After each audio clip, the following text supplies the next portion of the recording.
A pocas semanas de terminar este presente año, es una fecha indicada para darnos cuenta de todo lo que Dios ha hecho en nuestra vida, especialmente en este año.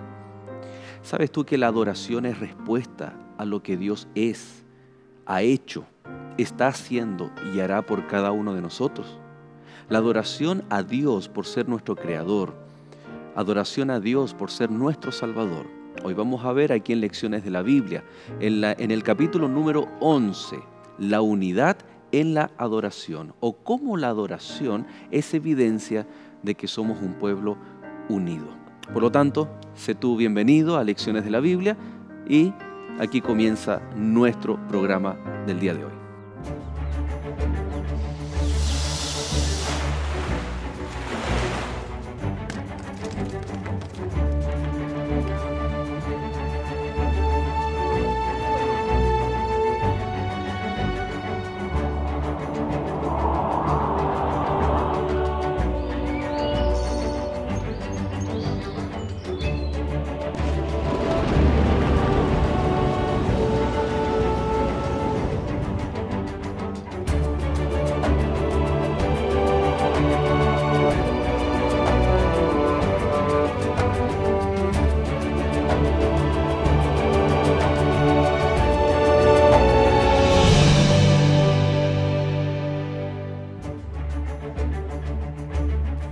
Vi volar por en medio del cielo a otro ángel que tenía el Evangelio eterno para predicarlo a los moradores de la tierra, a toda nación, tribu, lengua y pueblo, diciendo a gran voz: Temed a Dios y dadle gloria, porque la hora de su juicio ha llegado, y adorad a aquel que hizo el cielo y la tierra, el mar y las fuentes de las aguas. Apocalipsis, capítulo 14, versos 6 y 7.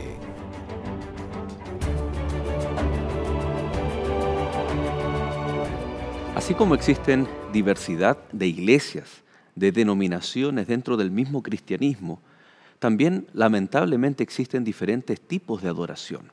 Cuando en la palabra de Dios encontramos un principio de adoración, las razones del por qué debemos adorar, de dónde viene nuestra expresión cúltica o litúrgica de adorar a nuestro Dios, la pregunta es entonces cómo poder lograr la unidad y cómo la adoración es evidencia de esa unidad en Cristo Jesús. Para aquello hemos invitado nuevamente, después de un par de semanas, a nuestro pastor y amigo Julio Flores. Gracias, pastor, por tu compañía aquí en Lecciones de la Biblia. Gracias, pastor, nuevamente por este privilegio, y es una alegría siempre estar con ustedes y también con los que nos ven en sus hogares. Gracias.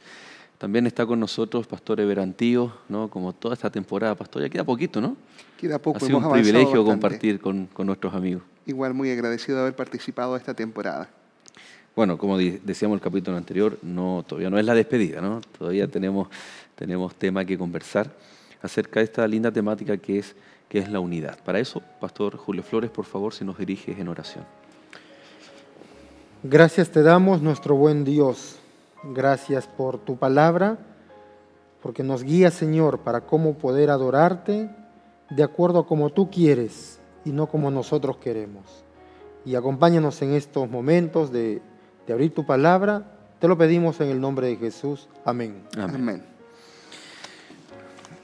En el capítulo que nos pudo acompañar Pastor Julio Flores, ¿no? Hablábamos de Coyhaique, la Patagonia, esos lindos desafíos. Un privilegio estar ahí como pastor, ¿no? Paisajes maravillosos, me imagino, ¿no? Hermanos muy cariñosos. Muy lindo, muy lindo. Un privilegio, una experiencia, no pensé. Y recuerdos bonitos, allá lejos hay hermanos cariñosos, hay iglesias vivas, hay clubes de conquistadores, hay grupos pequeños que se reúnen y estudian la Biblia, hay líderes con ganas, aunque hay distancia con lo que ellos mencionan, Chile, ellos mencionan así, pero ellos sirven y hay personas que van conociendo al Señor y a su iglesia. Muy bien. Lo que no hicimos en esa oportunidad fue También diste saludos al Distrito Quinta Normal. Sé que también, yo trabajé muy juntito a ellos en el distrito de al lado, hermanos también muy cariñosos. La verdad es que la iglesia, no por la situación geográfica, pero todos los hijos de Dios debemos ser cariñosos, amarnos los unos con los otros. Pero esta vez, querido Julio, manda un saludo a tu familia, a la esposa ahí, y aprovecha de contarle a nuestros amigos, tu familia está compuesta por ¿cuántos hijos? Gracias. Sí, estoy casado con una hermosa mujer, Cecilia Horsmayer. Ella es oriunda de Trobolwe, en 9ª región, y 2 hijos que son nuestra alegría, Mateito y Tomasito, 8 y 4 años. Y con ellos contentos viviendo aquí en el distrito Quinta Normal.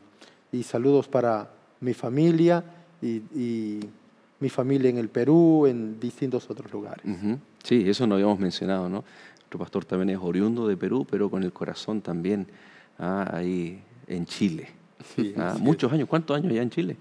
Llevo más que en Perú. Me parece que son cerca de 26. Imagínese. Ya es chileno ya, por adopción, es chileno. Bueno, nosotros ya también hemos saludado durante esta temporada a nuestras familias, pero queríamos conocer un poco más de esos privilegios que da el Señor cuando dedicamos la vida a Él por completo, ¿no? Contar con una familia, que es la familia ministerial, y de conocer hermanos e iglesias indistintamente de la situación geográfica, climática, etcétera, saber que siempre hay hijos de Dios dispuestos a servirle, a amarle, y esa es la motivación de los pastores, ¿no? De estar apoyando aquel ministerio que nuestros hermanos llevan adelante.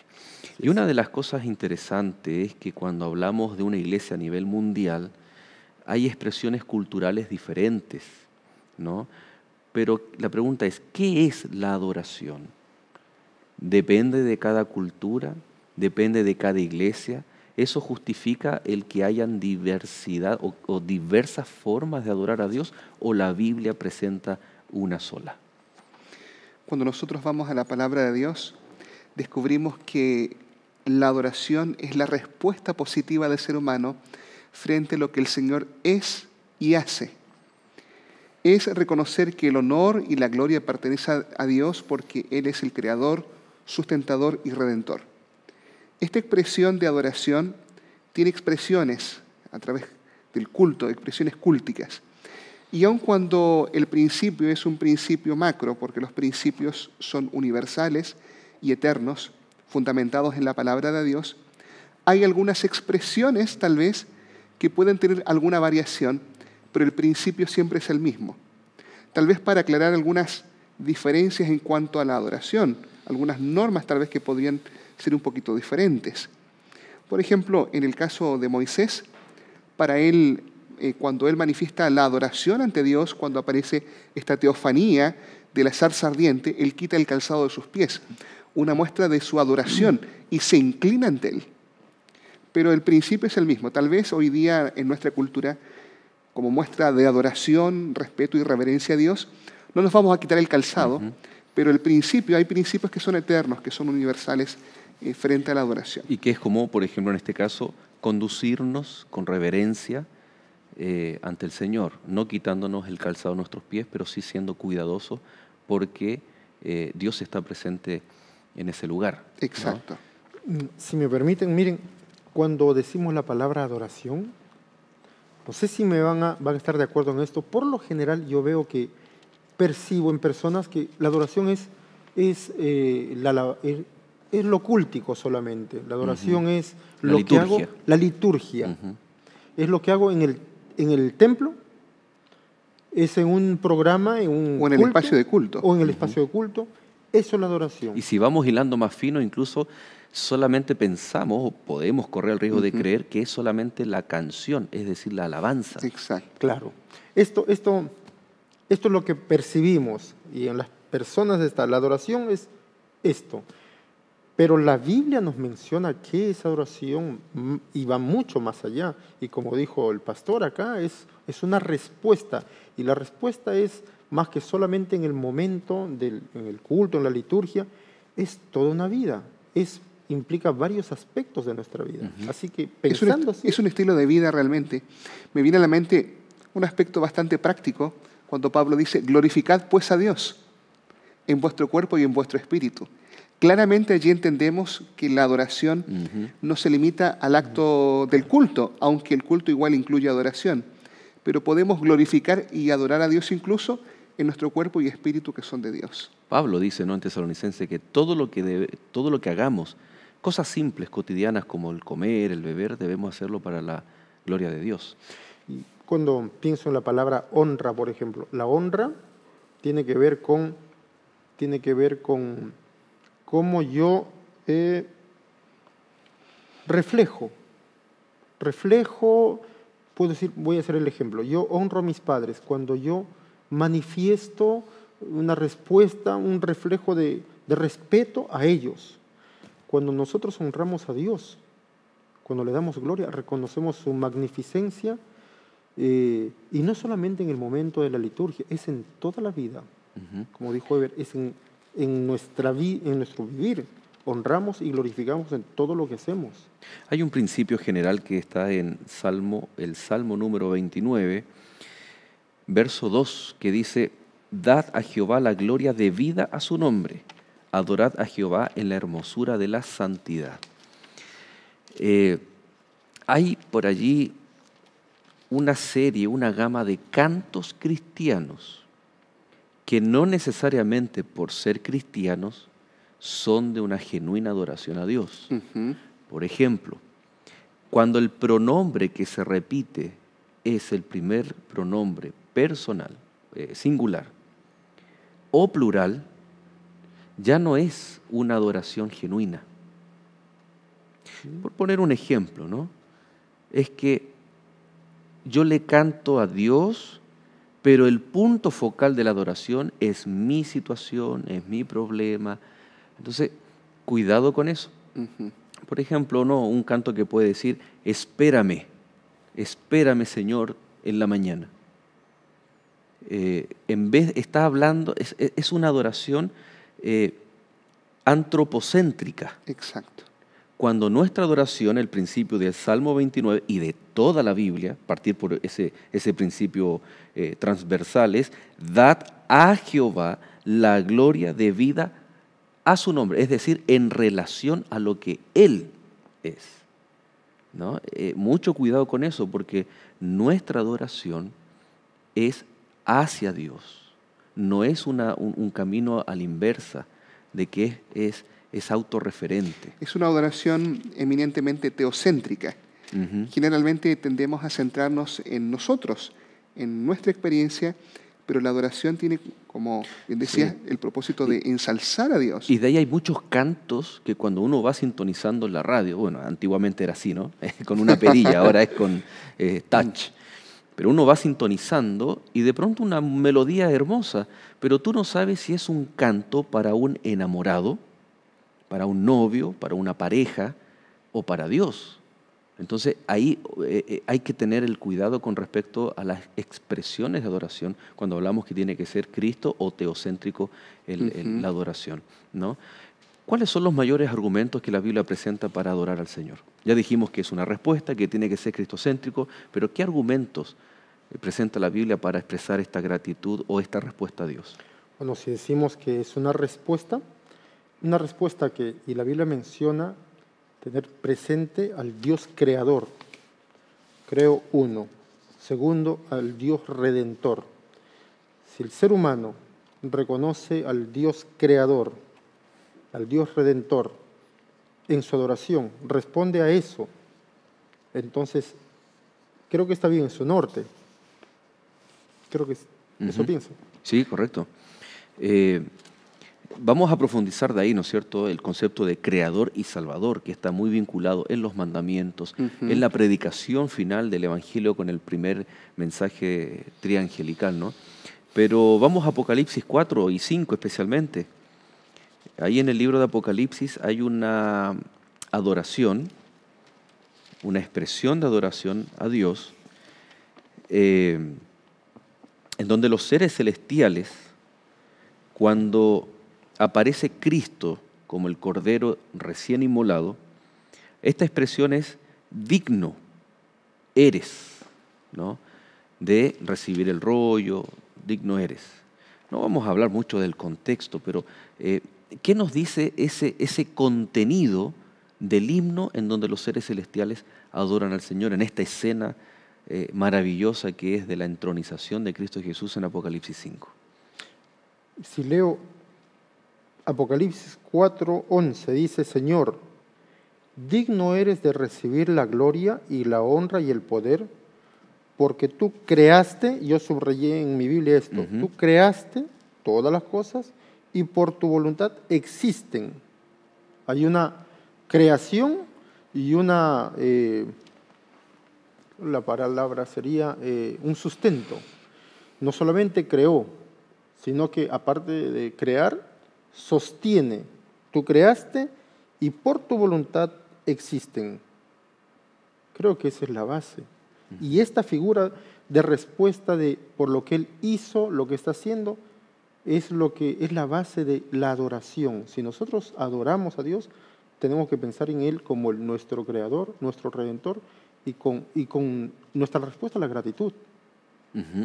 Podemos leer también el capítulo 5 para complementar esta idea, ¿no? De porque tú creaste, tú hiciste, ¿no? El capítulo 5, cuando habla el verso 9, ¿no? Y cantaban un nuevo cántico diciendo: digno eres de tomar el libro y de abrir sus sellos, porque tú fuiste inmolado y con tu sangre nos has redimido para Dios de todo linaje y lengua y pueblo y nación. El capítulo 4 de Apocalipsis, verso 11, dice: digno eres porque tú creaste. Y el capítulo 5, verso 9, digno eres porque tú fuiste inmolado. ¿Cómo están estos conceptos relacionados, creador y salvador? Cuando hablamos de dignidad, estamos hablando de alguien que merece tal cosa. Se dice que nosotros como seres humanos somos indignos. No merecemos, por ejemplo, salvación. No merecemos. Pero el Señor es digno. De hecho, es el único digno. Él merece esto. Merece adoración porque Él es creador, ya lo mencionamos, sustentador, y luego acá dice: porque fuiste inmolado y con tu sangre nos has redimido para Dios. El Señor no solamente es nuestro creador, sino también es nuestro redentor. Y en esta redención y rescate que Él realiza, simplemente por amor y por voluntad propia, Él también tiene una obra de recreación. Él es digno de ser adorado porque jamás dejó a los seres humanos allí frente a la situación de pecado abandonados, sino que llega al mundo, envió a Cristo Jesús para que se mezclase con nosotros y pudiese realizar esta obra de rescate para darnos la posibilidad nuevamente de ir al reino de los cielos. Esta incondicionalidad, nuestra adoración incondicional, tal vez reflejarla con una frase de una película cristiana que tiene que ver con un equipo de fútbol americano, ¿no? Sí. En donde ellos decían: si ganamos o perdemos, la gloria es para Dios. Si ganamos, la gloria es para Dios. Si perdemos, la gloria es para Dios. Y así muchas veces en nuestra vida, no necesariamente si nos va mal o estamos en problemas, dejamos de adorar a Dios. Lo adoramos por lo que Él, en primer lugar, es. Y sabemos por lo que Él es, que todo lo que hará será de bendición para nuestra vida. Queridos amigos, vamos a un corte, nos separamos unos momentos y ya regresamos en Lecciones de la Biblia.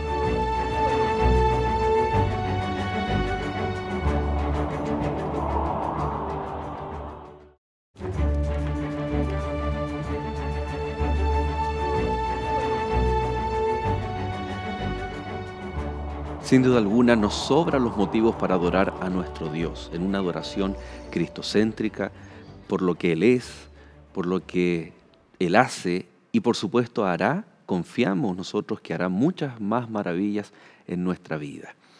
Ahora, el saber de Dios es fundamental para alimentar la respuesta, para que esta respuesta de adoración sea de calidad, ¿no?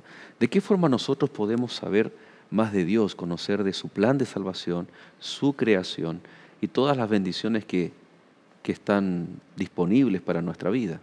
Cuando hablamos acerca de Dios en relación con los hombres, Dios se ha revelado a sí mismo a nosotros. Aún en nuestra condición caída y en nuestra mente finita, Dios ha procurado revelarse y lo ha hecho. Ha usado tal vez dos grandes vías de comunicación. la revelación general, a través de la creación, del mundo creado, de la naturaleza, que nos habla de un creador, que nos habla de un Dios sustentador. Las aves cantan al creador. Sin embargo, aún así, en la naturaleza y en la creación, por la mancha del pecado, hay algunas ideas distorsionadas que no nos permiten contemplar o comprender plenamente a Dios.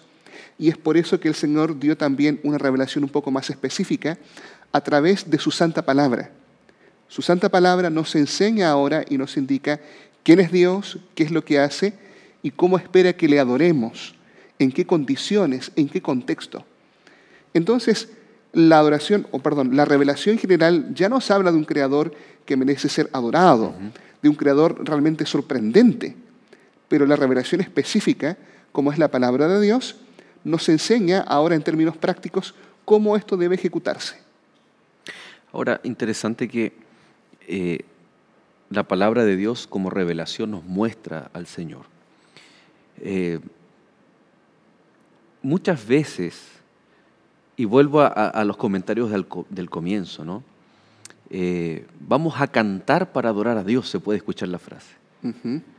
Ok, una vez que hemos adorado a Dios, vamos a abrir la palabra de Dios. Es como que ya no es parte de la adoración. ¿Qué rol juegan las Escrituras en nuestra adoración a Dios? Si nosotros abrimos la Biblia, vemos que desde la historia, quiero citar Hechos capítulo 2, versículo 42, dice, perseveraban en la doctrina de los apóstoles. En la historia de la iglesia, las Escrituras tenían un rol fundamental, había una centralidad en las Escrituras. Creo que si tenemos nuestra guía, la centralidad en las Escrituras, vamos por el buen camino, creo. Por supuesto. Ahora, interesante añadir lo que Pablo dice en Romanos capítulo 12, verso 1. Dice que nuestro culto, nuestra adoración, porque él está haciendo mención a esos holocaustos que eran parte de la adoración, pero ahora dice que esa entrega de nuestra vida, de nuestros dones, talentos, nuestro tiempo, constituyen un acto de adoración, pero tiene que ser, y él le llama, un culto racional.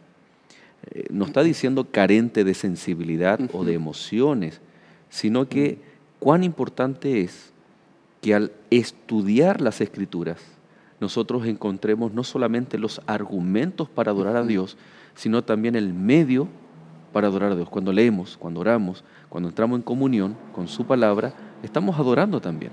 Ahora, haciendo una aplicación un poco más práctica, ya explicamos que la adoración es un estilo de vida y es toda respuesta en distintos aspectos. Pero ahora hablando del culto propiamente tal, dado que la palabra de Dios juega un papel preponderante, siempre ha sido así la Escritura, dentro del culto cristiano, la palabra de Dios y la exposición de la palabra de Dios deben ser centrales. Lo coloco así, porque no siempre ha sido así. Incluso en cuanto a la infraestructura, durante la Edad Media, en la iglesia popular, dentro de los templos, lo central dentro, ahora hablando arquitectónicamente, era un altar y el púlpito estaba puesto a un lado, el púlpito donde se coloca la palabra de Dios. Es decir, de alguna forma, la palabra de Dios dentro de la adoración cúltica tenía un segundo lugar.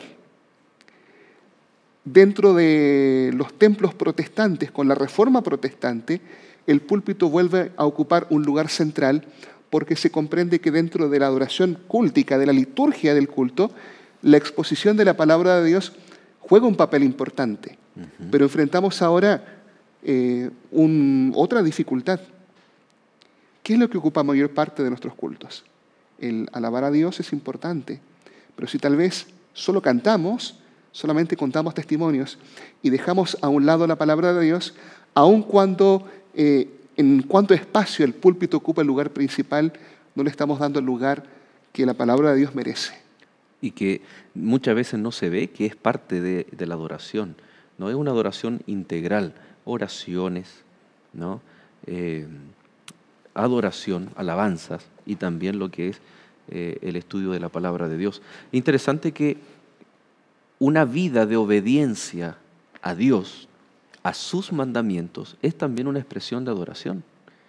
Y eso está expuesto en la palabra de Dios. Por lo tanto, al incorporar a la Biblia, las Escrituras, a nuestra adoración, vienen las normas. Y ahí podemos ya comenzar a ver el concepto de unidad. Porque no es que yo adoro de acuerdo a cómo me siento, o de acuerdo a cómo me diga mi líder espiritual, o de acuerdo a la cultura, sino que tiene que ser de acuerdo a la palabra de Dios, en obediencia. Y ahí vamos tal vez avanzando con lo que es la unidad. Sí, quiero llevado a lo práctico. Me estoy recordando en alguna de las iglesias, ¿no? ¿Cómo podemos equivocarnos? Por ejemplo, nos reunimos el sábado en la mañana y tenemos un momento de estudio de la Biblia. Le llamamos escuela sabática. Y de pronto toma importancia la comunión, los testimonios, y cada uno, y no queda momento para el estudio de la Biblia, lo consistente. En los grupos pequeños, en distintos lugares, a veces es reunirse para... también alguien podrá decir estudiar la Biblia, ¿no? Pero parece que no es como debiera. O en un mismo mensaje central, algunos hermanos me han mencionado, entro a la iglesia, espero salir alimentado de la palabra, pero salgo como que aún de hambre. En la Biblia se nos llama a perseverar, a estudiar. Mi pueblo se perdió porque le faltó conocimiento. Sí. Es clave esto. Sin duda alguna, pero también hay que reconocer que la actitud también con la que vamos al templo debe ser una actitud de adoración. ¿No? Ahora, porque muchas veces, esperamos algo, nos vamos como que no recibimos aquello y simplemente tal vez es porque mi actitud no era la adecuada, iba con otro, claro. ¿no? Ever, por favor. Alguien podría decir, bueno, ¿qué relación existe entre adoración y unidad? Hay una relación muy especial. Vayamos, por favor, al principio no del mundo, sino al principio cuando todavía no existía este mundo y comienza el pecado. La desunión y desarmonía en el universo no comienzan acá en la tierra. El pecado y la rebelión comienzan en el cielo. Y el motivo por el cual comienza la rebelión de este ángel querubín junto con sus adeptos es un tema de adoración. Es decir, es un tema importante. Lo que genera desunión es el tema de la adoración. ¿A quién vamos a adorar? ¿Solo Dios es digno de adoración? Lucifer, este querubín protector, se levanta reclamando adoración. Y si miramos a lo largo de la Biblia, el tema central del conflicto entre el bien y el mal, el tema central del conflicto entre Cristo y Satanás es un tema de adoración. Lucifer queriendo ser adorado en lugar de Dios. Como dice en Isaías 14 y en Ezequiel 28, llegar junto a las estrellas de Dios, allí levantar su trono, ser semejante al Altísimo. Él quería recibir la adoración que Dios merece. Y a lo largo de las Escrituras y a lo largo de la historia humana, Él se ha esforzado por apartar la mente de los hombres de la adoración a Dios y desviarla a cualquier otro lugar, a sí mismo o a cualquier otra forma, porque el tema central del conflicto es adoración. La tentación de Jesús es, si tú me adoras a mí, le dice Satanás, si te postras y me adoras a mí. Y ahí deja revelado todo el propósito del enemigo de Dios desde el cielo. Ahora, llama la atención de que Dios es digno de adoración y Él también, las Escrituras nos invitan a adorar a Dios. Sin embargo, Dios no exige o no obliga la adoración de sus criaturas. Por otro lado, presentamos y vemos en la palabra de Dios en reiteradas ocasiones que el mal o la incorrecta adoración es forzada por la conciencia, en este caso en Daniel 3, por una ley, por un edicto real del rey. La adoración falsa es forzada. La adoración verdadera apela a la razón y al corazón y a la buena voluntad de los hombres. Y está expresado, Pastor Julio, en Apocalipsis 13 para especialmente nuestro tiempo, ¿no? ¿Cuántas veces se repite la frase adoración? Y está en medio el capítulo 13 de un conflicto, ¿no?, en el cual nos enfrentamos nosotros de este dragón, estas dos bestias que lo custodian, o más que lo custodian es como sus aliados, ¿no? Sí. Y ahí se da un contexto de nuestro tiempo final que también tiene mucho que ver el conflicto de la adoración. Sí. Tenía algo en mente. Estos días vamos a tener una Santa Cena en una iglesia y me pidieron una capacitación para de diaconisas. Yo le menciono, tengan claro esto. Esto es, ¿quién es el centro? Tú vienes a adorar acá, la reverencia que tenemos en los emblemas, en la Santa Cena. No te olvides que esto representa algo. Si el desorden hace que te olvides de quién es el centro, tu manera de presentarte llama la atención el centro, el centro que vamos a tener, o llama la atención tú. Nosotros podemos tener esa característica de Satanás, voy a decirlo así. En Mateo 4 menciona que Satanás forzaba una adoración a él, usurpando y queriendo una adoración que no le corresponde, ser el centro. Cuando nosotros queremos ser el centro, inclusive en nuestro vivir, en la iglesia, en la casa, queremos ser el centro nosotros y nos olvidamos que el centro es Dios, hemos perdido el norte de la adoración. Y a través de la historia Satanás quiere ser adorado, Sí. pero él oculta sus intenciones. Y desde el árbol ahí con Eva, cómo se presenta ante el mismo Señor Jesús. Porque si el ser humano se diese cuenta de las intenciones reales de Satanás, yo creo que el 100% de los seres humanos estaría adorando a Jesús. Quiero resaltar un punto, tal vez volviendo un poquito atrás, a la relación de la historia de Daniel 3, allí la imagen en el campo de Dura, en el valle de Dura, con Apocalipsis 13. En Daniel 3, el rey fuerza por un edicto a que todo el mundo adore su imagen, falsa adoración. Dijimos que la falsa adoración en la mayoría de las ocasiones para imponerse es forzada, pero también la falsa adoración también para poder llevarse a cabo debe transgredir los mandamientos de Dios. Aquí claramente la falsa adoración de una imagen era transgredir los mandamientos de Dios. Pero aun cuando la mayoría se inclina, la palabra de Dios describe a 3 jóvenes, Ananías, Misael y Azarías, que no participan de la falsa adoración. En Apocalipsis 13 se presenta también una apostasía generalizada, También con una imagen de la bestia, donde se invita a todos a una falsa adoración. Pero también aparecen 3 elementos. En Daniel 3 aparecen 3 jóvenes, pero en Apocalipsis aparecen 3 ángeles que surcan el cielo, que no se inclinan ante la imagen y que invitan a adorar tan solo a Dios como Creador. Exacto. Interesante porque cuando va donde Jesús le ofrece algo, ya sea por un edicto, por obligación o por algún grado de ofrecimiento, es cómoda la falsa adoración, es atractiva, aparentemente satisface necesidades del ser humano, porque efectivamente está enfocada en que el hombre se mire a sí mismo, se complazca, una autocomplacencia. Ahora, cuando nosotros vemos lo falso, es tan parecido, aquello falso que engaña hasta a los más expertos, es tan parecido y tiene una tremenda mezcla y hasta parece verdad. Entonces, tal vez podemos hablar de una adoración falsa y nos estamos imaginando una marca en el suelo, un culto satánico.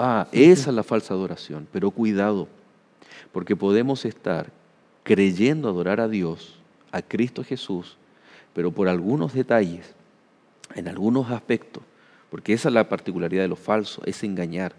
Estamos engañados y no estamos realmente adorando al Señor. Ahora, nos quedan cerca de 1 minuto, pero tú mencionabas que estos ángeles contrastan, ¿no?, la falsa adoración, es la adoración verdadera. Y está en Apocalipsis capítulo 14, El verso 6 es el contexto. Vi volar por el medio del cielo a otro ángel que tenía el evangelio eterno para predicarlo a los moradores de la tierra, a toda nación, tribu, lengua y pueblo. Y aquí está el mensaje diciendo a gran voz: temed a Dios y dadle gloria, porque la hora de su juicio ha llegado, y adorad a aquel que hizo el cielo y la tierra, el mar y las fuentes de las aguas. Es decir, el contenido habla de temer a Dios, darle gloria, del juicio, pero menciona adoración. ¿Por qué es importante en el tiempo final dar este mensaje de que debemos adorar a Dios como corresponde, con la verdadera adoración? ¿Por qué es importante? Hay una urgencia, ¿no? Vi volar. Hay una urgencia de este mensaje. Creo que la importancia está en que no podemos darnos el tiempo que queremos. Hay una urgencia. Vi volar por en medio del cielo otro ángel. Hay que reconocer a Dios y hay que hacerlo urgente. Es tan urgente que nosotros nos vamos a preparar, nuestros amigos van a ir a buscar, te invito a que vayas a buscar tu Biblia, Apocalipsis capítulo 14, porque este mensaje es muy importante para darnos cuenta cómo es la verdadera adoración a nuestro Dios. Vamos a un corte y ya volvemos.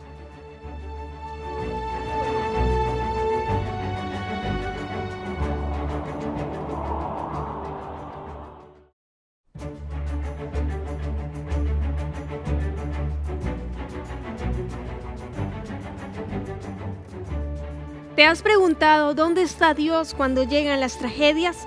¿Por qué hay tanto sufrimiento? ¿Por qué hay tantas religiones? Estas y otras respuestas encontrarás a través de la guía de estudio Verdades para el tiempo del fin. Descubra lo que la Biblia dice sobre los últimos momentos de la historia. Para recibirla, solo debes llamarnos a los teléfonos que están apareciendo en tu pantalla. También puedes escribirnos a través de nuestro correo electrónico esperanza@nuevotiempo.org y solicitar gratuitamente este material. ¡Te esperamos! Ya estamos de regreso, contentos amigos porque ustedes están en nuestra compañía. Y así también agradecerles desde ya porque ustedes nos permiten ser parte y estar con ustedes ahí en el trabajo, en la oficina, en sus hogares, a través de un dispositivo móvil. Así que muchas gracias y no te olvides de pedir los materiales que Escuela Bíblica ha preparado para cada uno de ustedes. Yo tengo aquí una cita que me gustaría compartir con ustedes que hace alusión con lo que estamos hablando, la importancia de la adoración, ¿no? Y nos va a conectar también con lo que en el último bloque vamos a conversar. Dice, si la adoración es el tema central en el conflicto final, no es extraño que Dios envíe su evangelio del tiempo del fin, instando a los habitantes de la tierra a tomarlo en serio y a adorarlo como creador, el único digno de adoración. La pregunta es, ¿estamos tomando en serio este mensaje? Y que no es solamente uno, son 3 mensajes, el mensaje de los 3 ángeles. Exacto. En el bloque anterior se hacía la pregunta, ¿por qué es importante la adoración en este contexto? Temed a Dios y dadle gloria y adorad a aquel que hizo.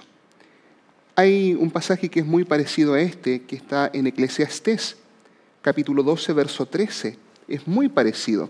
Pareciera ser el eco de este pasaje. Dice así, el fin de todo el discurso que has oído es este, teme a Dios.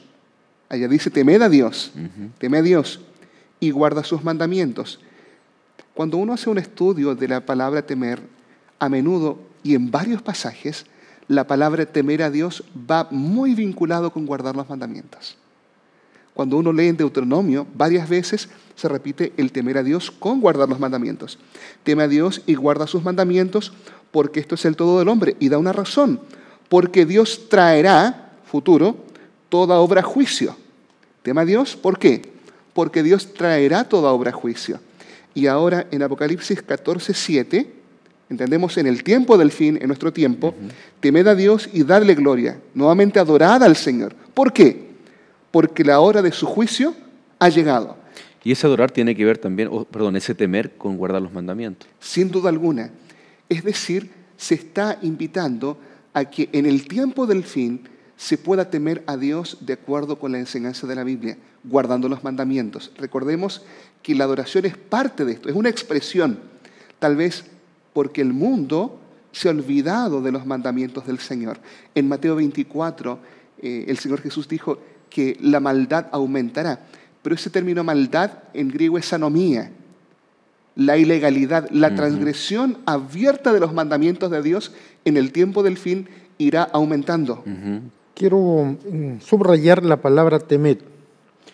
Tenemos esa idea de seguir a Dios, es pavor a Dios, es temor, miedo, y decimos miedo a nuestro Padre, y Dios es amor, y es buenas nuevas, pero hay que temerle. Como que no concuerda, es contradictorio, ¿no? Aparentemente. Y podemos aclarar esto. Y esto va para si acepté a Jesús o si no acepté. El temor es para aquellas personas que no quieren aceptarlo, uno, o para las personas que por un cumplido aceptaron, pero no quieren seguir, no quieren adorar como Dios quiere. Entonces hay que temer porque hay que temer. La Biblia menciona, Apocalipsis menciona, hay juicios. Pero por otro lado, al que aceptó sinceramente, al que ama, al que quiere seguir, yo creo que esta palabra no va por ahí. Podría ser, hay una reverencia, está la adoración, la respuesta, la alabanza. Temor si es que yo estoy en algo malo. Temor si es que yo no acepto. Temor, y tengo que tener temor a Dios porque Él es amor, sí, pero Él es justo también. Claro, ahí están las dos facetas, ¿no? Ese phobos, esa fobia, ese miedo, es porque tal vez no estoy haciendo algo que la Escritura me está mostrando. Y la otro temor es esa reverencia, esa confianza, confiar en el juicio. Sí. Confiar en un juicio Exacto. que es para salvación. Entonces, para nosotros en español es la misma palabra, pero que tiene en la Biblia dos connotaciones completamente diferentes, ¿no? Y como, volviendo al comienzo, ¿no? Como respuesta a todo esto que hemos conversado, ¿cómo no vamos a adorar al Señor? ¿No? Darle esa prioridad que Él merece por lo que es, por lo que Él hace, y que no nuestra adoración esté circunscrita solamente a un momento litúrgico, una vez a la semana, 2, 3 veces a la semana, toda nuestra vida en adoración. Los apóstoles lo entendieron de esa manera, cuando dice que ellos anhelaban la venida del Señor, dejando muchas cosas que eran sus propias necesidades de lado para enfocarse en el cumplimiento de la misión sin antes haber tenido momentos de adoración. ¿Hay ejemplos también ahí a seguir? Sin duda alguna, los apóstoles se juntaban para adorar. Me viene a la memoria una inscripción que vi en un templo y decía así: entramos para adorar, salimos para servir.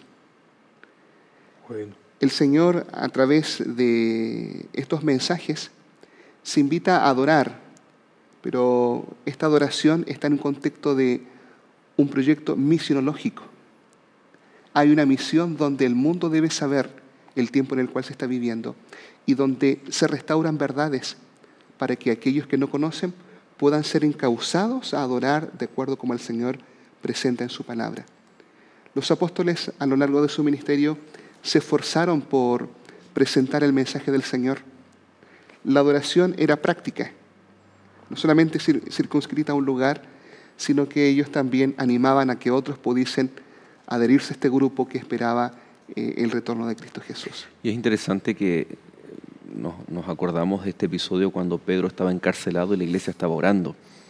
La oración parte en el aposento alto, cuando ellos están 10 días orando, clamando. Después hacen de la oración un elemento muy trascendental para la adoración. Curioso que no tenemos, tal vez, no me recuerdo si ustedes me ayudan, algún texto bíblico en Hechos que mencionen cantos, adoración, pero sí tenemos mucha perseverancia en la doctrina, en las Escrituras, en la oración. No estoy diciendo que no había, simplemente tal vez que el concepto de adoración no era solamente un canto, sino que era toda una vida, todos juntos, ¿no? Ahora sobre el concepto de oración como parte de la adoración o como parte en este caso, un tema bastante práctico de un culto. Es importante. Entendemos nosotros que la oración privada es el aliento del alma, es la respiración. No podemos estar sin orar, debemos orar.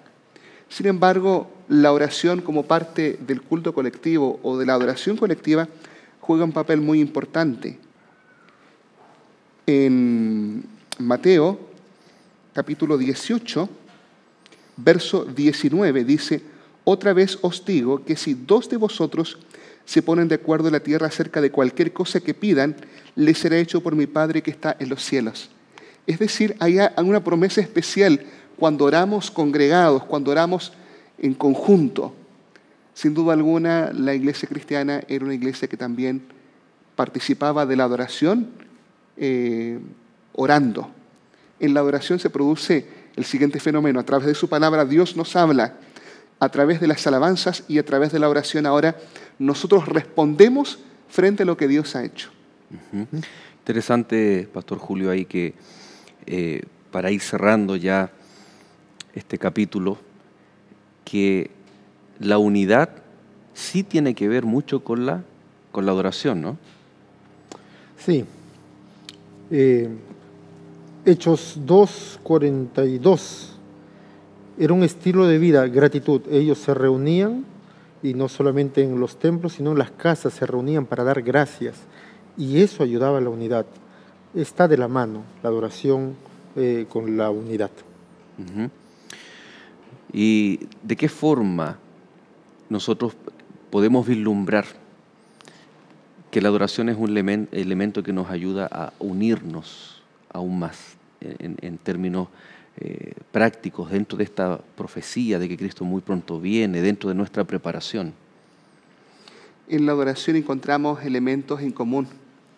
Adoramos juntos a un Creador porque Él es no solamente Creador, sustentador, porque Él nos ha redimido, pero adoramos con conceptos similares.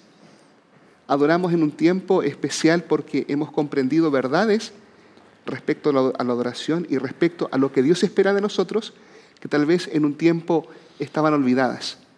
Cuando tomamos estos elementos, lo que la palabra de Dios presenta, y que la adoración es nuestra respuesta, nos unimos en elementos en común, en doctrinas y enseñanzas en común, para adorar ahora de acuerdo a la forma que Dios presenta en su palabra.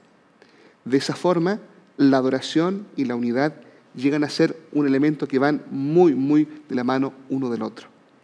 Estimados amigos, ha sido un estudio fascinante donde hemos hablado un poco sobre la adoración y la unidad.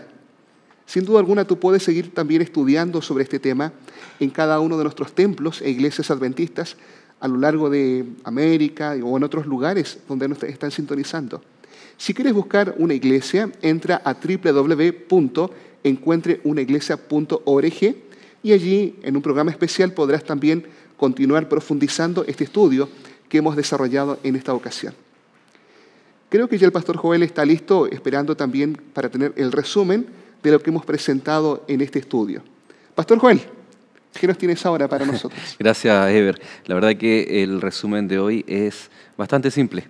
¿Ya? Es muy simple porque ha sido bastante clara la lección que hemos visto durante este capítulo. Por lo tanto, fíjense ustedes que estamos viendo acá la unidad y la adoración. Y a través de esta nube de palabras nos damos cuenta de los conceptos que podemos destacar y darnos cuenta que la Biblia nos muestra acerca de la adoración.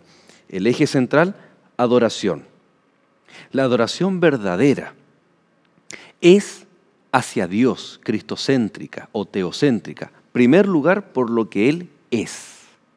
Ya por lo que Él es, sin esperar algo a cambio de lo que Él pueda hacer. Pero mira qué maravilloso nuestro Dios, que aún así, ya por lo que Él es, Él hace cosas por nosotros para motivar también esa respuesta.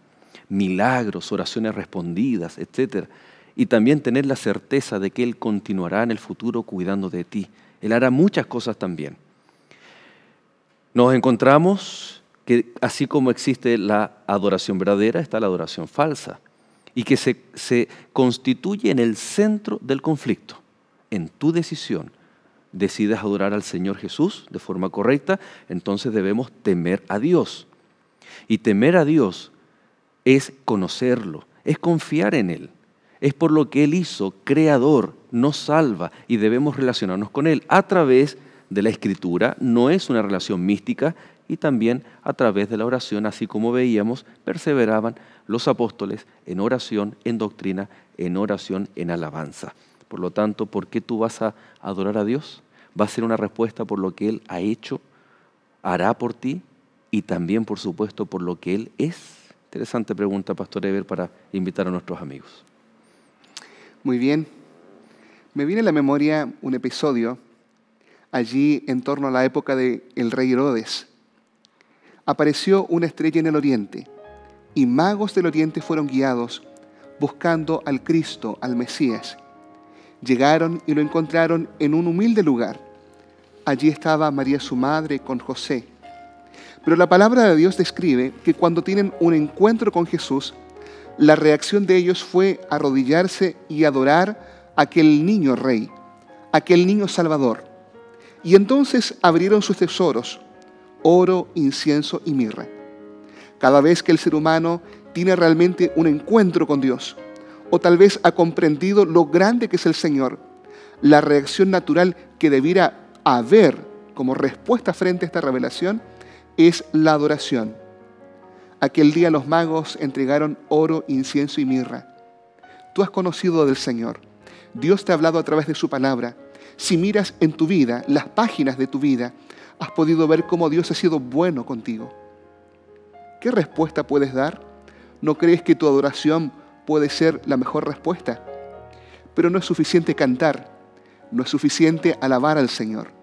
Dios espera el mejor regalo como respuesta tuya a Él. Él espera tu corazón, porque Él dice, dame, hijo mío, tu corazón. La gran pregunta es, ¿darás tu corazón al Señor como respuesta y como adoración a Él?